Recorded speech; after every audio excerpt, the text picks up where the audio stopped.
Hola, vamos a charlar sobre un asunto muy importante en la enseñanza de las ciencias. Diría yo que en la enseñanza en general, pero voy a pensar que únicamente en la enseñanza de las ciencias, ya que en otras actividades quizás sea la retórica lo que funcione y no precisamente la heurística, que es de lo que vamos a hablar hoy, la heurística.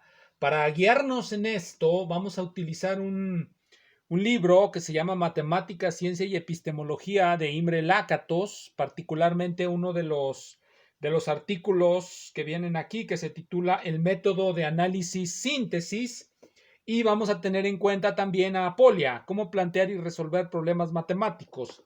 Recordemos que para Lakatos, la fuente principal de la heurística en los tiempos modernos, el resurgimiento de la heurística a mediados del siglo XX, se debió sobre todo a la acción de dos pensadores, Popper, Karl Popper y el otro George Polya.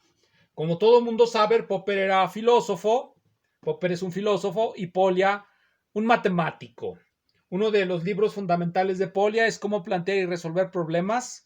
Hay otros dos libros, Inducción y Analogía en Matemáticas, donde Polya nos explica exactamente lo que dice el título de este libro, cómo plantear y resolver problemas. Ahora bien, ¿por qué esto resulta muy importante para la enseñanza?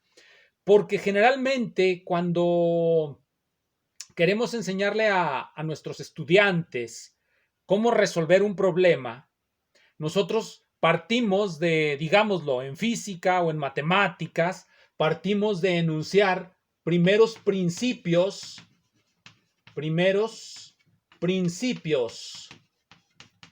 que pueden ser las leyes de Newton, podemos poner como ejemplo las leyes naturales, o bien los axiomas matemáticos.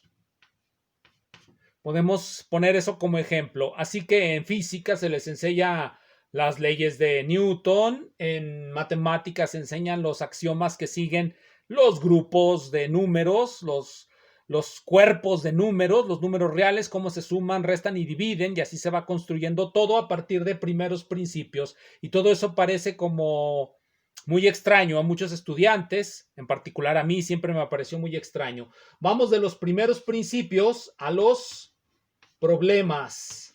Se supone que con los primeros principios debemos ser capaces de resolver los problemas que se nos plantean. Así, si nosotros tenemos las leyes de Newton, debemos encontrar la manera de pasar de esas leyes a resolver, digamos, cómo se mueven los cuerpos en un campo de fuerzas constante, por poner un ejemplo, en 2 dimensiones o en 3. O bien pasamos de los axiomas a la idea de una demostración. ¿Cómo demostramos que una función es continua? Por poner otro ejemplo muy sencillo.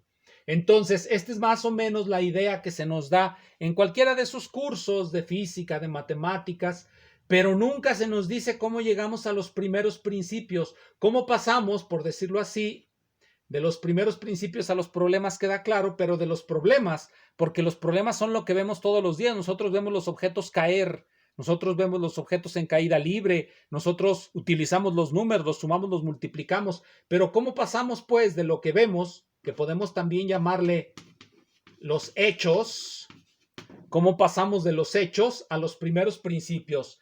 Este es el asunto fundamental, lo que genera nuestra perplejidad.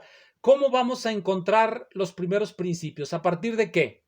Si nosotros nos postuláramos empiristas, diríamos que a partir de la observación, diríamos que a partir de los hechos, nosotros debemos ser capaces de pasar a los primeros principios. El problema con esto es que si bien,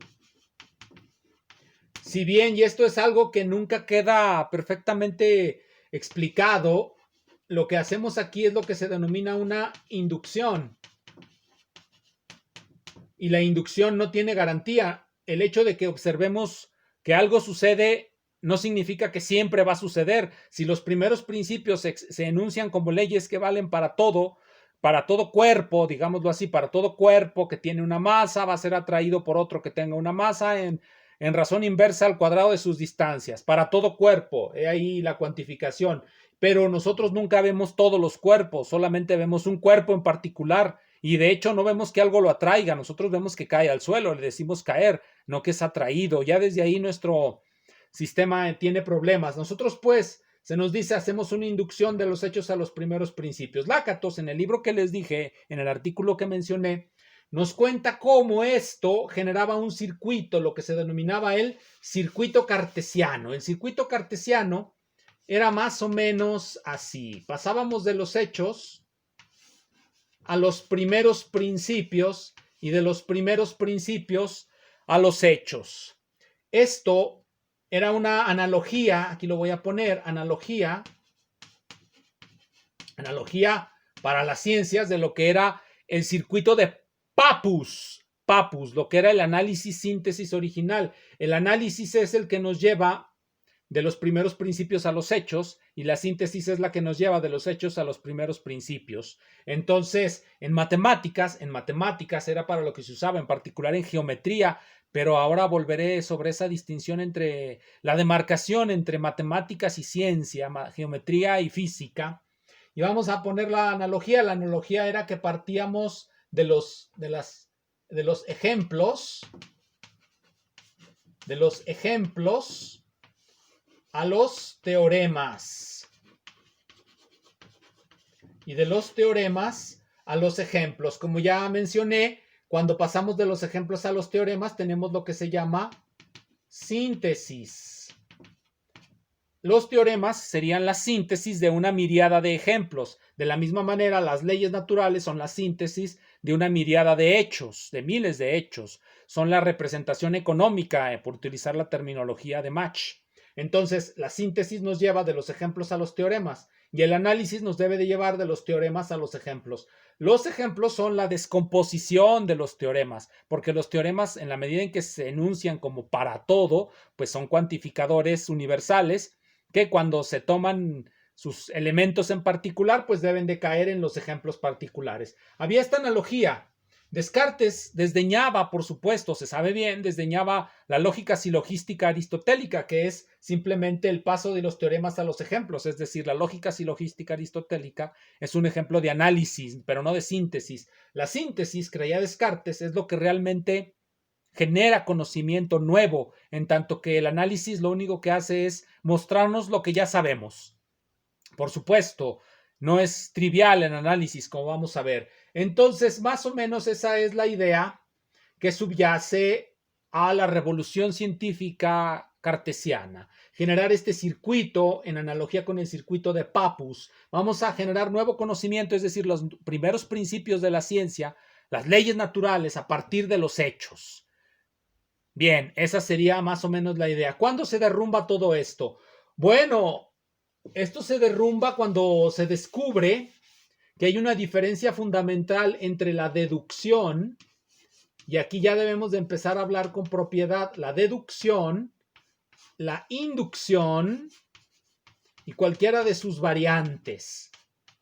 Hay diferencias fundamentales entre la deducción y la inducción. La primera, la deducción se puede obtener a partir de un criterio y es infalible. ¿Cuál es ese criterio? Bueno, en las versiones formalizadas, el criterio es simplemente la tabla de verdad. Nosotros podemos decidir siempre si una deducción está bien hecha o mal hecha. Y ahí no hay para dónde, no hay forma de movernos, no hay latitud posible.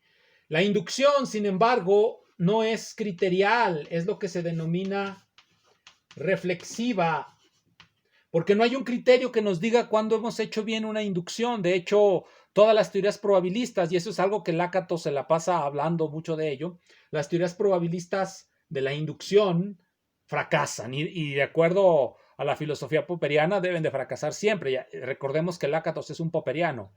Entonces, tenemos la inducción, pero la inducción no responde a criterios infalibles como la deducción, sino que responde a reflexividad, es decir, debemos de pensar mucho acerca de los eventos que observamos para poder hacer una inducción verosímil. Tampoco es que hagamos una inducción simplemente a tontas y locas en principio, sino que debe basarse en una reflexión. Bien, una vez que tenemos claro este estos hechos, estos elementos, y que ya vimos en qué consiste el análisis y la síntesis. La síntesis es de un hecho, pasamos a las leyes generales, a los teoremas en el caso de las matemáticas, y de los teoremas pasamos por análisis a los hechos. Bien, ¿cuál es la propuesta que nos hace Lakatos? Lakatos nos dice, miren, para responder el problema fundamental que enfrenta todo estudiante de cómo resolver problemas, y el todavía más acucioso, diríamos el más irritante, porque es el que más dudas nos genera.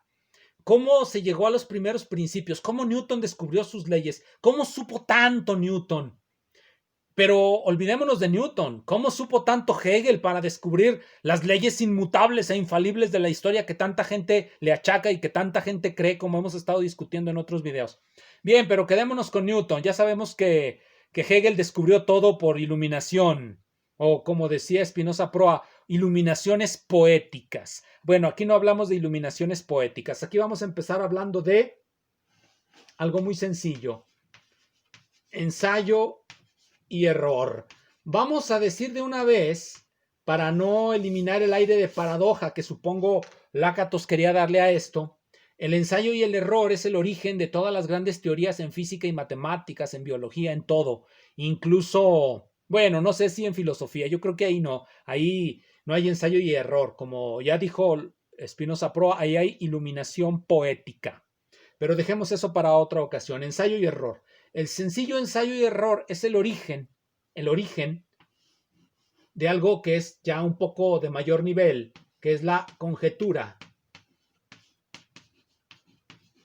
Nosotros nos podemos pasar miles de años haciendo ensayos y haciendo errores para poder llegar a alguna conjetura. Una conjetura sería un prototeorema que no está demostrado, que ha surgido simplemente de observar e inducir, que es exactamente lo que nos dice Polya que hagamos aquí cuando nos enfrentamos a un problema matemático. Para resolver un problema matemático necesitamos, incluso aún teniendo las ecuaciones a la mano, un largo procedimiento de ensayo y error para poder arribar a una conjetura. ¿Qué entendemos por una conjetura? Ya lo dije. Es una proposición que afirma algo de un conjunto muy, muy amplio de objetos. Como por ejemplo, podemos asumir lo siguiente.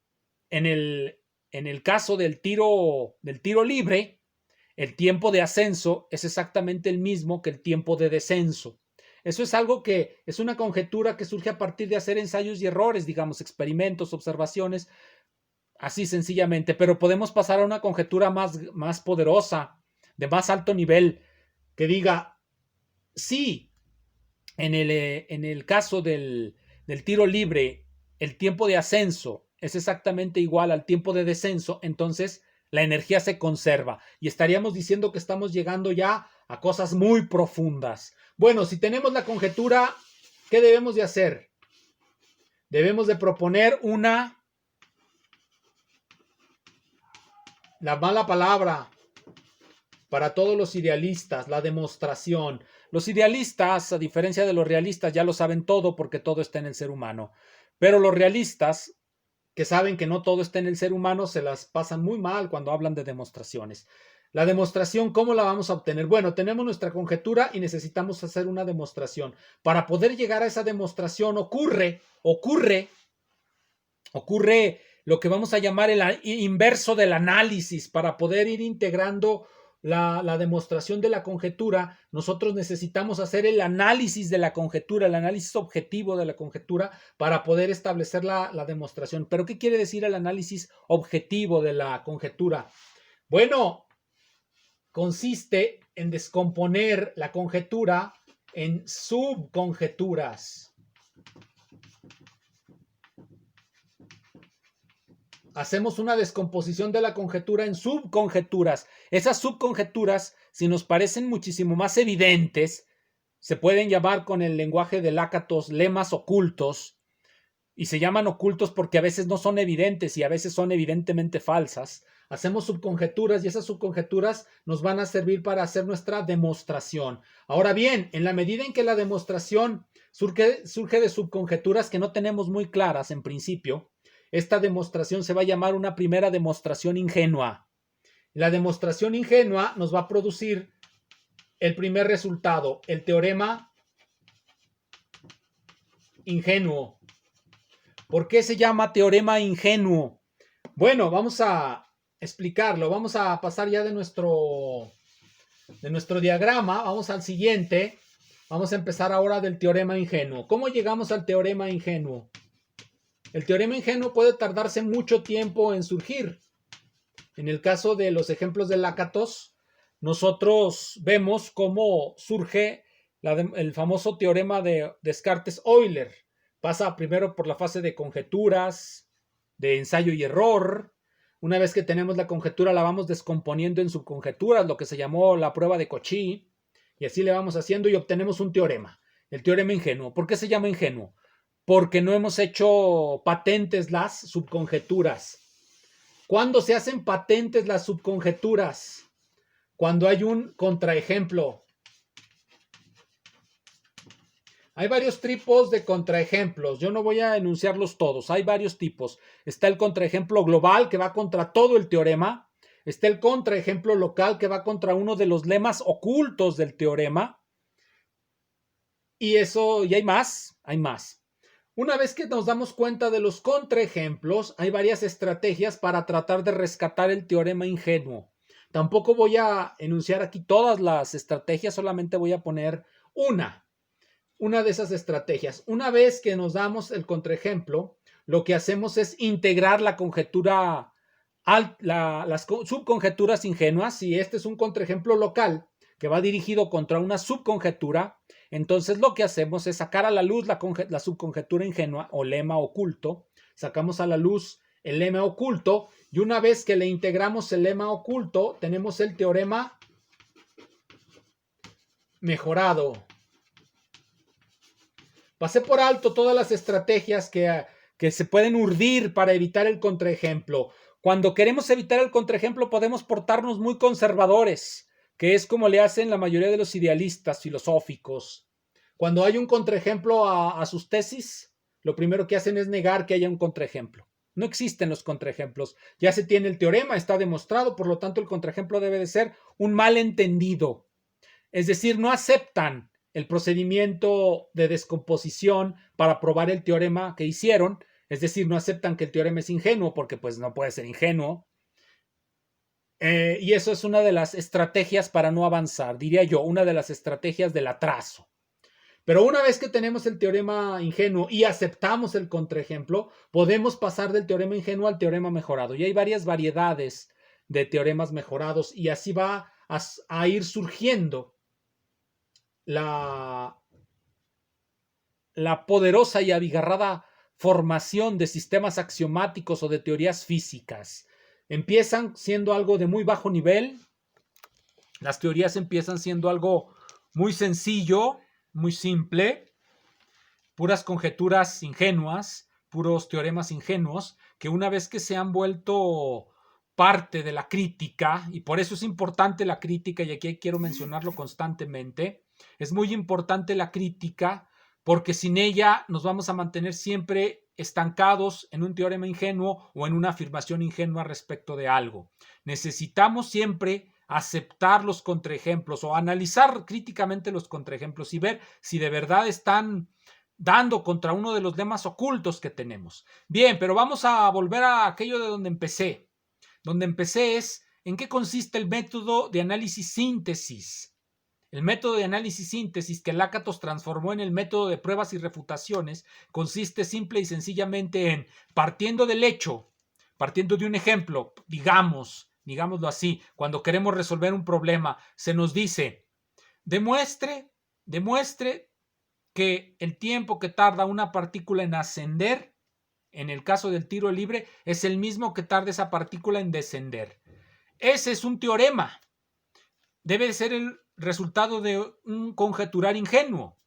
Pero en la medida en que tengamos a la mano nuestras ecuaciones, que en este caso conocemos las ecuaciones, son las ecuaciones de la caída libre en 2 dimensiones, es un tiro parabólico, y nos vamos a dar cuenta que hacemos muchos lemas ocultos, muchas suposiciones. Primera suposición, no hay resistencia aérea. Segunda suposición, la curvatura de la Tierra no tiene ninguna influencia. Tercera suposición, la energía se conserva. Todas esas están ocultas, no las sabemos, pero las vamos a ir descubriendo poco a poco. Bien, entonces, los alumnos siempre dicen, todo lo que me dice está bien, pero no lo entiendo, no sé cómo se hace, bien, muchas veces no lo entienden porque no saben álgebra. El primer paso del análisis de un problema es suponer conocido lo desconocido, y suponer conocido lo desconocido significa introducir incógnitas dentro de nuestro problema, es decir, plantear ecuaciones.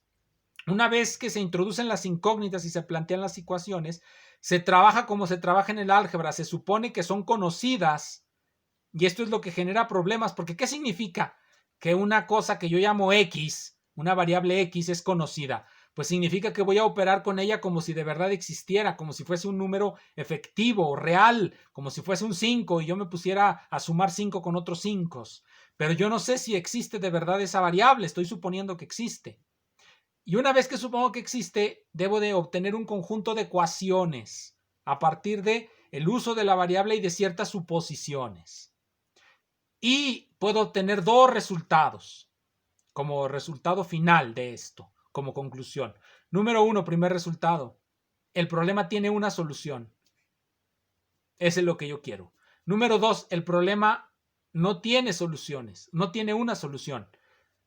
¿Por qué? Porque puede tener 0 soluciones o infinitas soluciones. Pero eso lo vamos a ver mejor en un ejemplo. Esperen el próximo video.